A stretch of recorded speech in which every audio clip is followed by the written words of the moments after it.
கொடுக்குறேன், அல்லாஹ்விற்காக என்ன செய்யறேன், நான் ஒரு மாடு கொடுக்குறேன் அப்படின்னு நீங்க நேர்த்திக்கடன் வைக்கிறது மூலமாக அதுல என்ன செய்ய முடியாது. ஸல்லல்லாஹு அலைஹி வஸல்லம் சொல்றாங்க, அதுல ஒண்ணும் குறைதனத்தை நீங்க அடைய முடியாது. மாறாக அவன்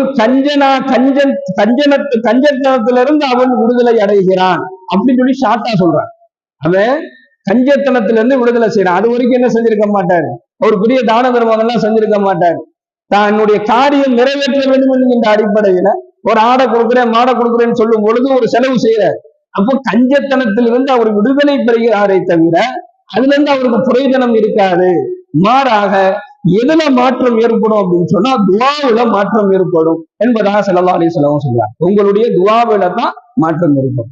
எப்போ நாம் அதிகமாக தௌபா செய்வதற்காக வேண்டி கைகளை ஏந்திட்டோமோ, எப்பெல்லாம் நாம் அதிகமாக தௌபா செய்கிறோமோ, தௌபா செய்யறதுக்கு பின்னாடி என்னென்ன துஆக்களை நாம கேட்கிறோமோ அந்த துஆக்களை அல்லாஹ் அங்கீகரிக்கிறான்.